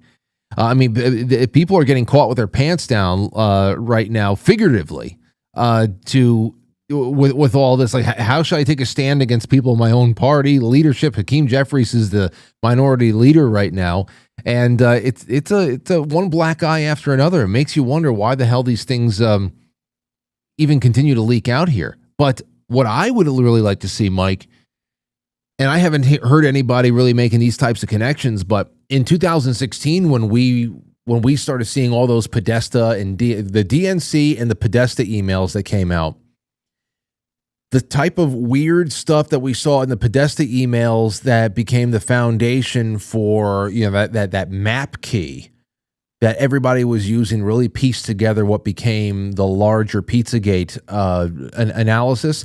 I have not seen, or at least I have not, nobody in my circle of sleuths and everything else and friends that really do a lot of investigation into this stuff. I have not seen them pull any kind of corroborating cross sectioning, or I don't know. I would how you'd say it. Anything that really connects the kind of language that was being used in one set of emails with these. I would love to see if that starts happening. If we start seeing overlap between the kind of language that was used, obviously coded language that was used in the Podesta emails with all the Epstein stuff, I think that's the kind of shit that has to be looked at, because that's not going to be brought forward by any kind of a mainstream journalist who has been poo-pooing the whole Pizzagate thing from the beginning. So if Epstein and Michael Wolff are emailing about we need to get Obama to get us $45,000 worth of hot dogs again or something, then that would, if anything, it would make people dive back into the Pizzagate stuff. I know. And it's still interesting to me that everybody knows, obviously now, about all of the Epstein stuff, and there's still half of the country or more that just has no inkling that Pizzagate is real. You know what I mean? It's basically the same idea. Like, Pizzagate was like, hey, people in power are doing things to underage kids. And then now everybody's screaming Epstein, and it's like, why aren't they making the connection already? Well, the media has a very one of their main purposes is to really isolate things and compartmentalize things for people. One thing or another is usually billed as something that is its own point on a grid, and it's unrelated to all other points, and they're mutually exclusive incidents, whether they be good, bad, indifferent things. There's never any connections to be made. That's why I'm saying it would be crazy if there was some kind of an overriding element in future email releases where all of a sudden we see some very similar jargon. Yeah. Or it would be cool to see an Epstein email where they're like, oh my God, have you seen this QAnon stuff? Like, we're all fucked. Shit, they found us. Can't we stop him?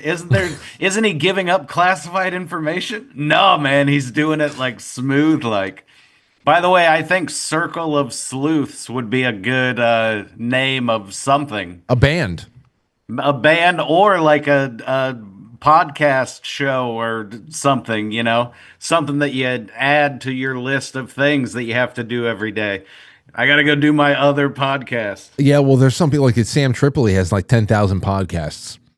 And I got to get Sam on again soon too. But I don't know how some people do it where they've got everything. That's why I said from the beginning, even before podcasting was really very big, I wanted to make sure that whatever I did in the broadcast space that I had to create for myself, because my real dream was to be to have some kind of AM, FM satellite syndication, because, internet radio is cockamamie. And then finally we're just like, hey, you know what? Honestly, we got to just stick with the internet, because it's essentially like building our own door that we get to break down over here, because getting our way into terrestrial radio and having to deal with censorship and everything else, that whole business model is dead, even though the technology is wonderful still. But I think about that. I said, hey, we have to make ourselves a space where the show that we do is capable of covering everything, because damn, I can't imagine doing 8 different shows with 8 different types of formats that and keeping all of them active and not having one of them slip into, hasn't been updated in 5 months. I don't know. That's tough. It actually gets me anxious to think about it. Yeah, well, you do a good job of mixing a bunch of different shit in. Like some nights I watch the show and I get like updated on current events and stuff, and then other nights I just find myself like learning something random and being like, "Huh, I never knew that." It's why we love your show, Oh, Frank. well, this is the first time we've spoken face to face since September. Since the Jamboree. Yep. Since we shook hands and you left the venue and then went to Westchester Airport to essentially just sleep there until it was time for your early morning flight back home. You came into town the day of the Jamboree. Yeah. And left that night. I did. Yes. I had other stuff that I had to do the day before and after, but it worked out perfectly to where I was like, if I leave at this time and then leave New York at this time, everything will be fine. And it worked out. I ended up not sleeping at all at the airport because they like design all of those chairs, I assume, to like deter Sleeping. homeless people from wanting to sleep there. So that you can't like lay down or lean or anything. You just kind of got to sit, and the back of it is at the perfect level where your head either flops completely back or you have to like sink down in it to it was just terrible. So, but I made it through the night, whatever. Everything's fine now. But yeah, it's good to see you again. I was excited to come get to do this tonight. I don't know why I always do this, but I was like, ooh, I gotta brush my teeth, and I squirted cologne and shit. Like, why? I don't know. But it's just part of my I gotta get ready to do a thing ritual. Well, I think everybody appreciates that. Well, you can tell how a person smells through the internet sometimes. You really can. Half these reels that I watch, and I'm just doing show research and all that stuff, and I'm just assessing people and that shit. And I'm just like, okay, that person just smells like shit. This person smells like cigarettes. Well, I mean, you're usually smoking when you call us in, so I know what the room probably smells like. But yeah, it smells like home. It smells like growing up with both of my parents smoking indoors, or with both of my parents smoking in a car with the window cracked this much. Yeah, I'm just used to it. I don't know. But every once in a while, if somebody else is smoking and it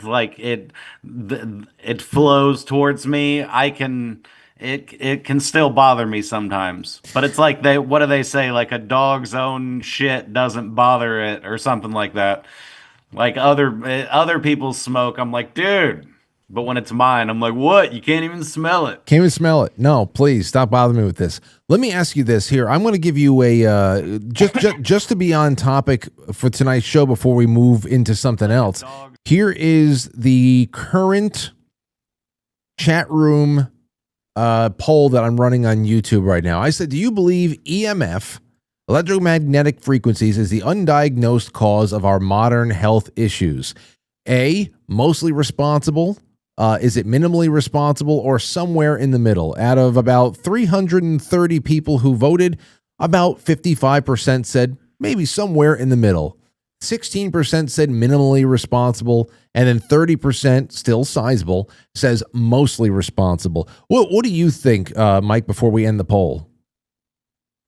Well, I think if all of the power went out at once, I think we would all feel like the same way that you feel when you go to the middle of the woods or something like that. It's just that feeling of like nature or something, And I don't know if that's the waves going through the air or what it is necessarily, but that's one of those things that it's like, well, what are we going to do? Not have all that shit?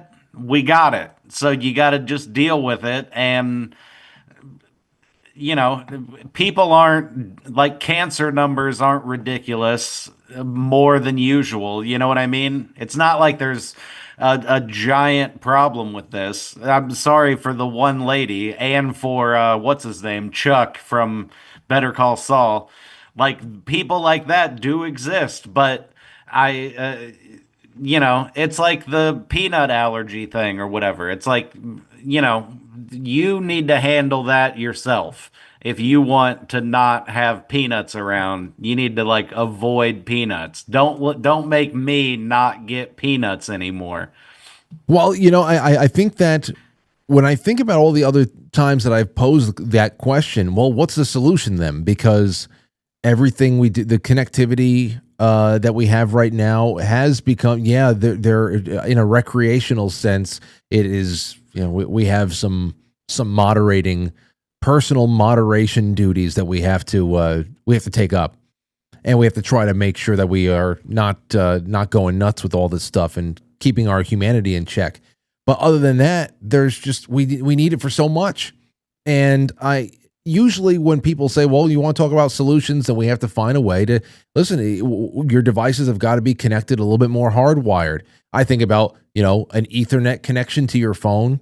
There's always data, stuff like that. I mean, how far can you really go? So that's why I take into account how people are sleeping. You have if you can just fortify your room, if you can make your bedroom into some kind of like a Faraday cage, that's something in and of itself. If you get an average night's sleep if you can get 6 to 8 hours of sleep a night in a room that has been specially designed to give your body a reprieve from the bombardment, I think that should be good enough. Then you stay away from polyester underwear and let your balls breathe a little bit. But I don't know what the hell you can do. But I also ask the same question: how far can we go with this without completely kneecapping ourselves? And I don't know if those pendants you wear around your neck. I remember I bought one from InfoWars back in like 2009 or something like that. 2009, 2010. There was a little electromagnetic busting pendant. It was like a coiled piece of copper. Who knows what I did? Perhaps I just protected the heart chakra. But how far do we go? Is there a one day people are going to be able to have one of those battery packs, not connected to their bodies, but maybe just in their pockets, that creates a force field around them that repels all the bad shit. But I also want to see the science behind that actually working. I don't know if any of these aura fluffing technologies, these pendants and everything else actually work. I hear about the theory behind it, but I actually want to see the infrared video. I want to see the heat registering video of your aura getting fluffed and protected by Wi-Fi when you're wearing one of these necklaces. That's what I want to see, and I'm down. I'll put it on everything. Yeah, but you can't, because you can't see your aura. That's the really brilliant selling point of those things. Because you can't disprove it. You're like, prove to me that my aura is not being affected by these waves. And it's like, well, I don't even know what your aura is. I don't know how to show you that. Yeah, I don't know, dude. I don't know maybe those things are the secret. I was reading about, what was that, the stone thing that they allegedly found in Tesla's stuff that they use for Project Looking Glass. That like quartz thing or whatever it was. It was some kind of stone, I guess, for the lack of a better term. And like, if that kind of shit is real, then it's interesting.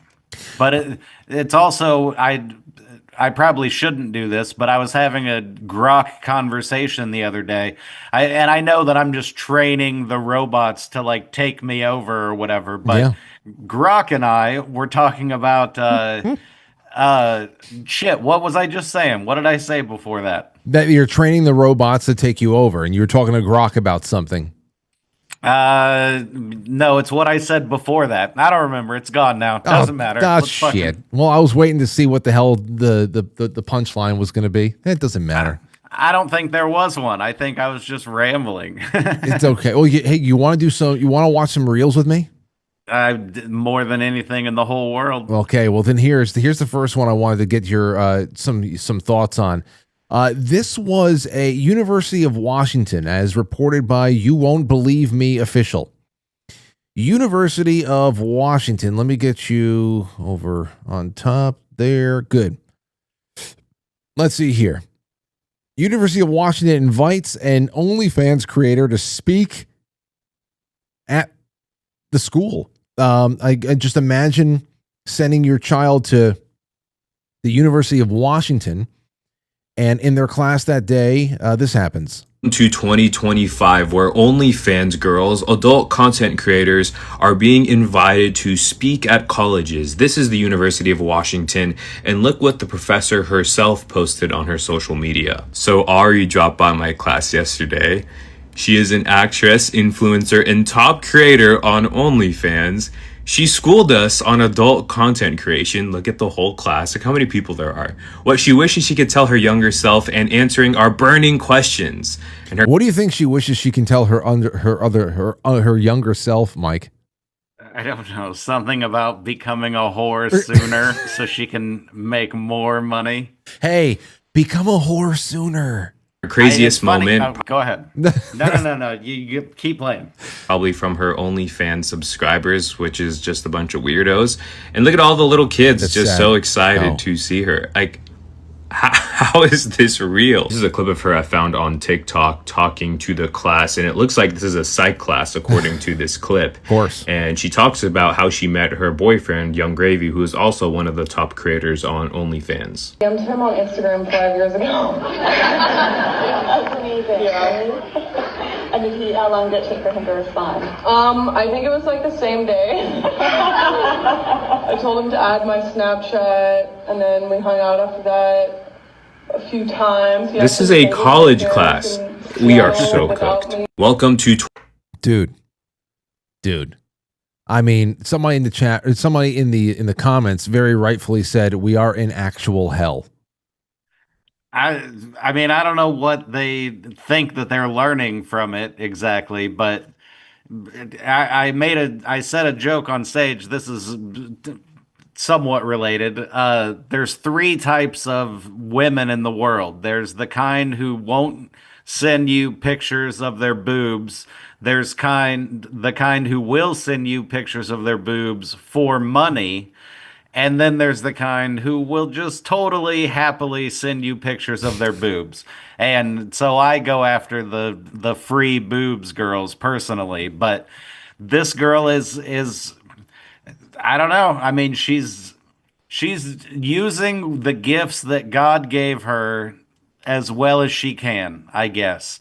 I feel bad for her because life will take all of this away from her eventually, you know. But I mean, it's better than blowing dudes or whatever. Oh, you think that she's not? That of course that's happening. The big thing here is this. Yeah, this is a very dark time socially that we're in, where where very very influential cultural institutions, educational, media, you name it.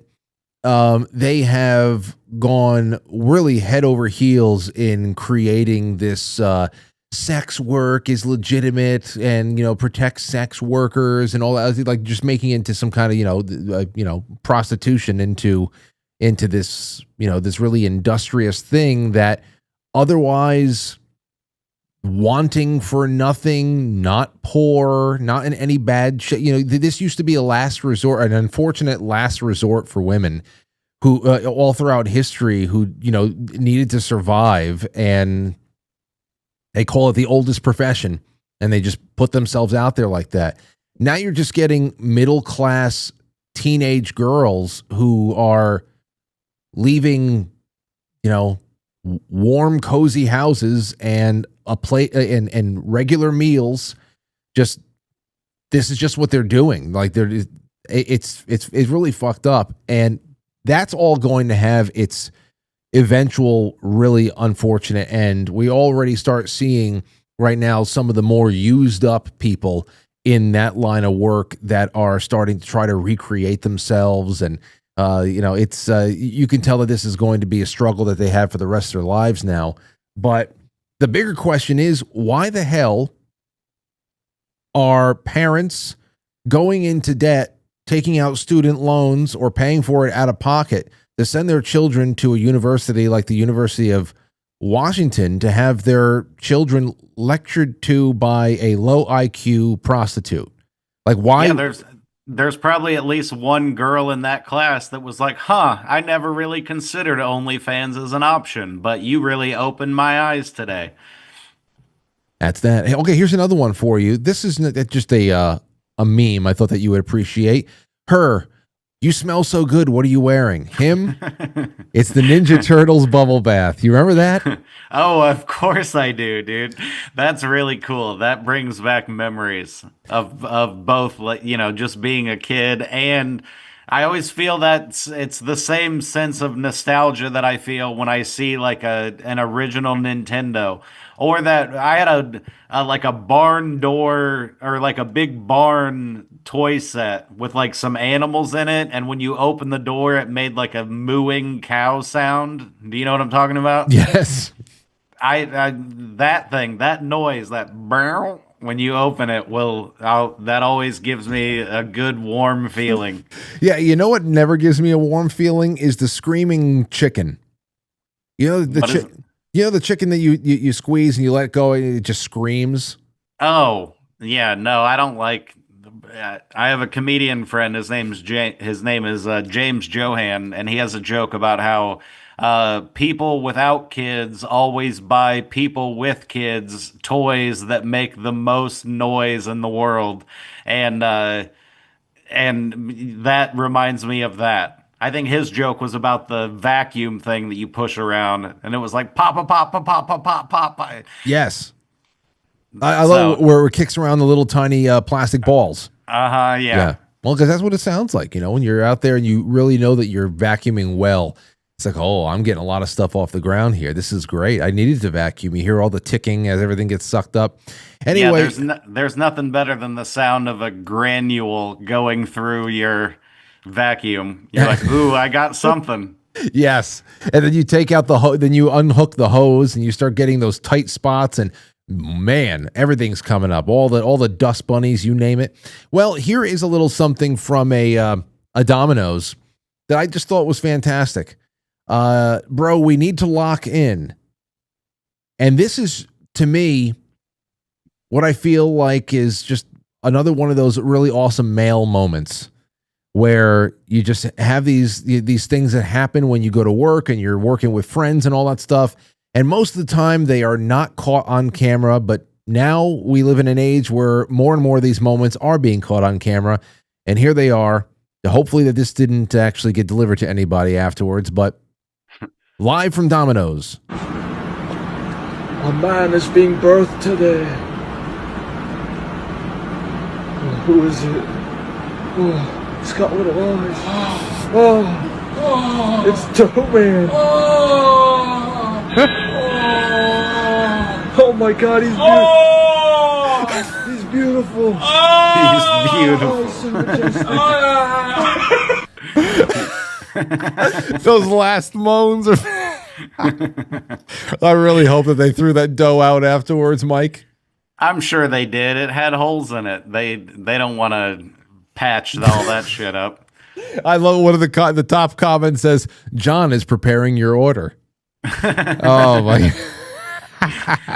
Yeah, my first job ever was at a hot dog place, and so you can only imagine how many times we held pretend dicks as hot dogs. You know what I mean? Hey, look over here. If it was slow enough, then the zipper would come down, and we would position it in there to where we didn't have to hold it with our hands. Dude, check it out. Yeah. You can't put, especially a group of guys in a situation like that and expect that the hot dogs are not going to be made into something else. Tell me if this is funny. I would like to see if somebody knows the right words to type. I bet we could get AI or whatever to make this video, but I want to see two chicks walking and they both have sticks in their mouth. And one girl pulls hers out and it's a lollipop, and then the other girl pulls hers out and it's a whole corn dog. Oh man! Well, that's going to be. Well, somebody's going to make it now. It's Good. probably, I hope they do. I hope they make this. I hope they stitch it to this video of us talking about it first. it's probably already been made. There's so much shit out there right now. It's probably already been made, and now that we mentioned it, it's going to show up into your algorithm tonight. I hope so. Okay, well, isn't that a numbered rule or something of like everything already exists? You know what I mean? It's like rule 40 something or whatever. or that's everything already exists, or everything's been done at least once. Something. I don't remember.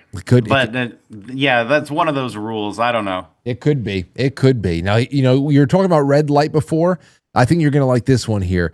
This guy took his father to a spa for the first time, and he's laying down, and he's about to get a splash of red light therapy, and he's not liking it. He's really freaked out by the whole experience, and here you go. You're gonna be all right, man. I'll see you on the other side. Yeah, with my dick. First of all, why the hell did this thing say, "I'll see you on the other side"? And now the red light comes on. Listen to this. Oh, hell no. What the fuck? Oh my God, give up. Relax, man. Give us a break, man. It's good for you. It's for your skin. Listen to her voice. Oh, shut up. Give her like 8 claustrophobic. You know, ain't gonna touch my face. It's not. Oh my God, Gabriel, what's going on? Sun is bright, man. Just relax. Son, I can't take all these business, man. You're gonna. Son, I'm gonna wake up. You're okay. Son, I'm gonna wake up. I love when he says, "What are we going to heaven? What am I dead? I'll see you on the other side." And the red light comes up there. It's almost like going to hell. So that was not your red. That's not how you sleep at night now, Mike? No, it is not. I can't imagine somebody owns one of these and has one in their home. You know what I mean? Yeah. That it's shit like that bothers me, but it sort of bothers me that it exists at all. Because why? But I do the red light thing too, so who knows? Even though I'm using the wrong kind of red light, but that's one of those things that, like, if had you not said that, I would have felt like I was getting a benefit from my red light for the rest of my life. And now I'm like, what's even the point, dude? What is it all? What does it all even mean? What is the point? What else you got? I've got an Uncle Nicky. Uncle Nicky hates Florida. Obviously, he's from New York, but he's living in Florida now, and he hates it. Take a listen to this. This like this in the Bronx, Nicky. What place? Beautiful places like this. Oh yeah, fuck them. The Bronx Zoo. Okay, the Bronx Zoo. Botanical Gardens. Oh, the Botanical Gardens they got. What else they got? Pelham Parkway. Pelham Park, very nice. Arthur Avenue. That's nicer than this place? That's your fucking ass. I'd rather go to Rikers for 8 years. Then be over here. This is like serving time. It's like serving time. I never heard anybody hate Florida so much, Uncle. But he seems like he'd be really fun to hang out with. I want to hang out with this guy. I feel like it wasn't his idea to move to Florida. Probably not. He was either dragged by a wife or he got to the point where his kids were like, listen, you'll be safer down there with people that can take care of you and stuff.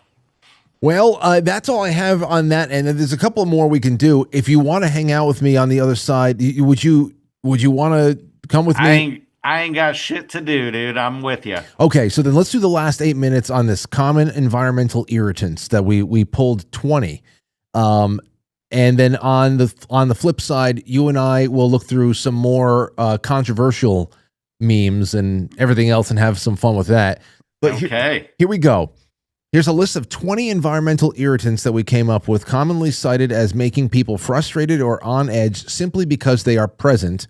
These are drawn from day-to-day annoyances in homes, workplaces, and public spaces. List of common environmental irritants, okay? It's just to tie in the first half with the second half. Dirty dishes or cups left in the sink instead of the dishwasher. That is... Yeah. depending on how much is in the sink, that can be pretty oppressive, if you ask me. What about you? Does that bother you at all? Like, it bothers me. It doesn't give me any kind of, like, I'm not upset necessarily. You know what I mean? Like, that wouldn't ruin my day or ruin a date or anything. But I guess you're right. The level of, if there's liquid at the bottom of the sink and it's filled with dirty dishes, I don't like that, because then it's, I don't know. I'm a rinser though. Most of the stuff that I eat out of, in theory, I could eat out of it again without washing it, because I rinse it out the moment I'm done, and then I still end up putting it in the dishwasher. But I hate when people leave shit. There's a whole Rick and Morty episode about it where it's like, rinse your dishes before you put them in the sink because it makes it easier to get all the crud off of it. Like, it's just logic, but I do know some people. Everybody knows you have to soak. Some things need to be soaked. Just going to let it soak a little bit. No, you don't have to soak anything if you rinse it the moment you're done using it. You only have to soak shit that's sat for hours and dried up and stuff. Especially cereals that will that'll cling to the side of the bowl like it's cement if you don't wash it out soon. I mean, everything. Anything cleans easier if you clean it the moment you're done using it. But that's just one of those things that, like, my mom was that way. So I would get yelled at as a kid if I put a half bowl of cereal in the sink or whatever. She'd be like, "What the hell is this? Don't do this." You drain the milk, dump it down the sink, throw the physical cereal bits that are left in the trash, rinse that son of a bitch out. What, did I raise you in a barn? Well, my grandparents made us drink the milk. There was never any dumping even an ounce of milk down if you weren't going to get it, give me that bowl, and they will slurp down the milk themselves. They were depression babies. So it was just one of those things where I don't mean to imply that I had unfinished bowls of cereal as a kid. I was just using a made up example. I was a fatty, and I still am, and I'll finish whatever's in front of me, by God. But still, you got to rinse shit out. You know what I mean? That's the point. Well, here's the other thing. Before, when you were talking about just general chaos, how if everything you didn't doubt, you're talking about the practicality of what we can give up and maintain our level of productivity in our personal and professional lives right now, which I think is something that we always grapple with. That's why we always are talking about best ways to moderate things and how to be able to at least give ourselves some kind of a fortress of solitude in our homes, a bedroom that is nicely insulated from any kind of interference so that you at least have good, deep, restful sleep. Because, I mean, that's 8 hours of a 24-hour day. That could be a good time to repair damaged cells from that, get fried everywhere else. But, you made a good point that aside from all of those questions about what would be responsible ways to moderate, if the power did go out all over the place, it probably would feel almost like we were on a vibrating plate, and all of a sudden the plate was turned off, and we would register a kind of quiet and a kind of molecular level peace that we have not felt in God knows how long. And I'll tell you, when I start feeling that's why I love those 3 to 4 days in October that we, scurry up into the Adirondacks for a little bit and just sit and listen to the silence in the woods. It's because you don't even realize how much noise pollution, how much unpleasant everything, that it just low level disturbances for just yourself. Hums, low-level hums, dude. The humming of distant highways. I mean, it's crazy. It really is, and it's like turning a fan off in your house, because you're not listening to the fan for the previous several hours, but once you turn it off, you're like, man, it's way quieter in here now. Yeah, excessive noise from traffic, construction, neighbors, poor air quality, including smoke, cooking fumes, or pollution.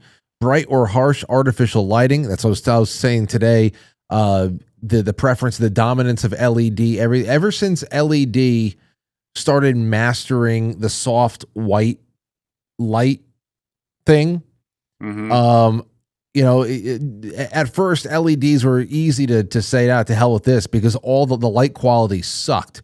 You wanted incandescent because you wanted that soft white glow of like a 60-watt bulb or a 40-watt bulb, whatever you're trying to do to create that nice relaxing glow.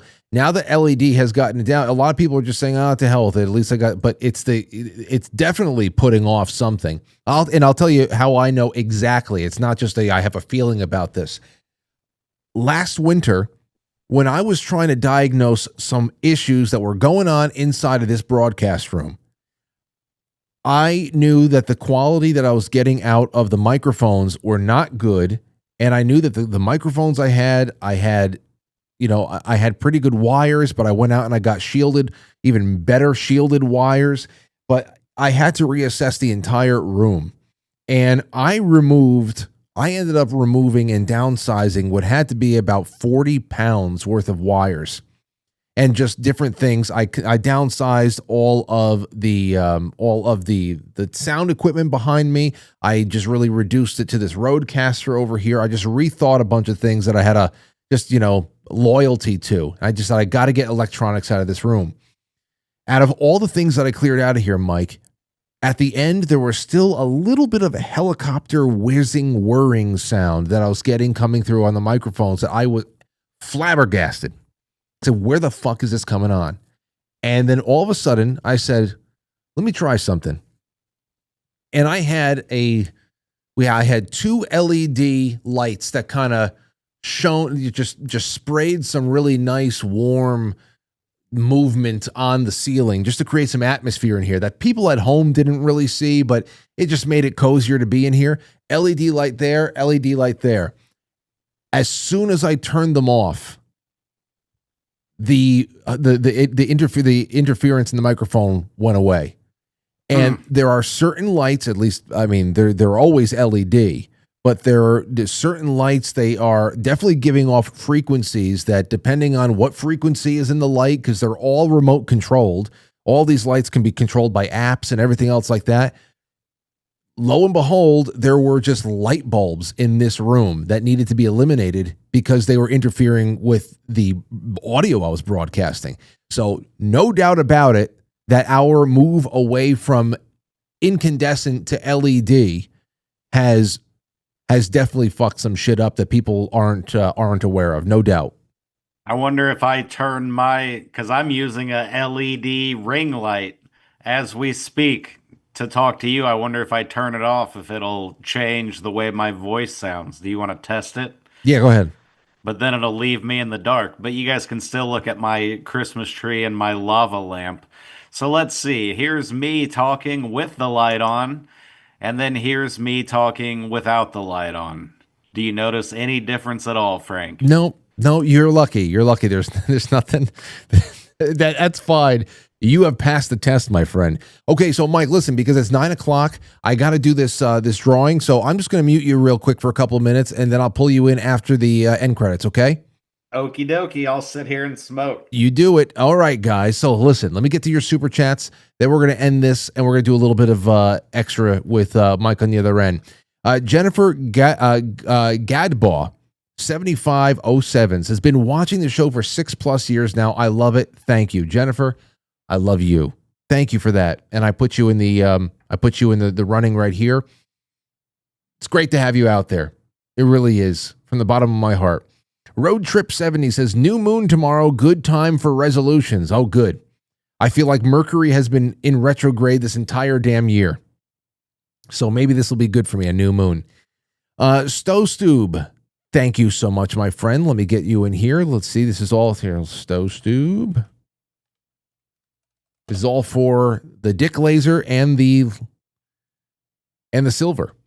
Tigress 5606 says, ends joy. Oh, I enjoy your show and your guests. Fullerton News has a whole website in 5G dangers and the schools. I have a nice evening, Frankly's. I remember doing that there were kids in certain schools that were reporting this, and they had to be taken out of school. Immediately the symptoms were were getting relieved. So I remember those earlier things, earlier stories that were being published. Jay Britt says, speaking of annoyances, I hear this grating, shrilling moan weeknights starting at 7 p.m. and sometimes on Saturdays. It usually lasts about 2 hours. I hate this show. Yeah, actually, we're going to have a great show on Friday night, the Playhouse, and on Saturday night at 9 o'clock. That's going to be great. That'll be on Pilled. Let's see here. Irrational says, I don't know what I just read. Frank. Yes, I don't.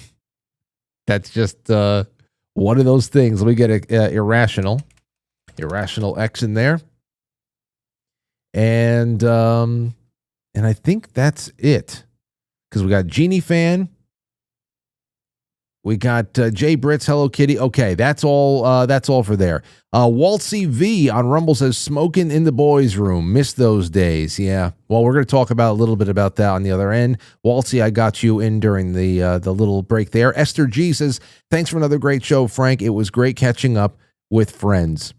It really was. That's what it always feels like tonight and every night. And Silly Boar, thank you. Moira, thank you again. He's doing much better, is Todd. Those prayers are working. Movement in his arm up to his elbow. Took his first walk today with a walker. Very hopeful. Happy to hear it. Really am. NX17 says, Frank, please put me in for the silver. Don't you worry. NX17, you are in. And let's see. That's from Pilled, Rumble, Quite Frankly, Superchat.com, YouTube. Let's see who's the winner of the silver and this Dick Laser right here. DickLasers.com. Use promo code Frankly. You get 20% off. Listen, you've got Secret Santas coming up. You've got stockings that need to be stuffed. You've got people that you want to give joke gifts to. This is $20. DickLazers.com. Use promo code Frankly. It's like $24 without the promo code. This should get you around $20. It's perfect. It's perfect. Anyway, let's see who the winner is. And Dub Helix. Dub Helix, that is a winner on Pill. Dub Helix, get in touch with me, Frank at quitefrankly.tv. Let me know where to send this, and I have to pass your address over to Tony Arterburn at quitefrankly.gold so you get your round of silver. Thank you, everybody, for not only playing, but for supporting the show, because I'm sure you know that it all supports the show, and that's why I love doing these things and has fun. We have a lot of fun, but it goes to a very good place. Thank you so much.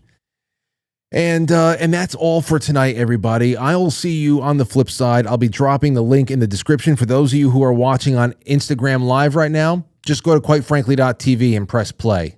That has pilled.net right in the middle of it. It's very hard to share links on Instagram chat rooms. So just go to quitefrankly.tv, press play, and the flip side will start as soon as the end credits go up. So join me and Mike Baldwin there for a little bit extra fun right now. I'll catch you on the flip side. Yes. Quite Frankly, film before a live studio audience. And remember, tomorrow we got Chrissy Mayer here in studio. We're going to be having a lot of fun on a Thursday night. It'll be a Badlands night, and hopefully we get a lot of your calls. We're going to be talking about just society and relationships and all that good stuff, mixing it up a little bit, and always room for breaking news, as you know. Thank you, guys and gals. You've been wonderful to me, and become a sponsor. Become a sponsor. Well, what can I ask? Oh, yes, become a sponsor. Good night. Talk to you tomorrow.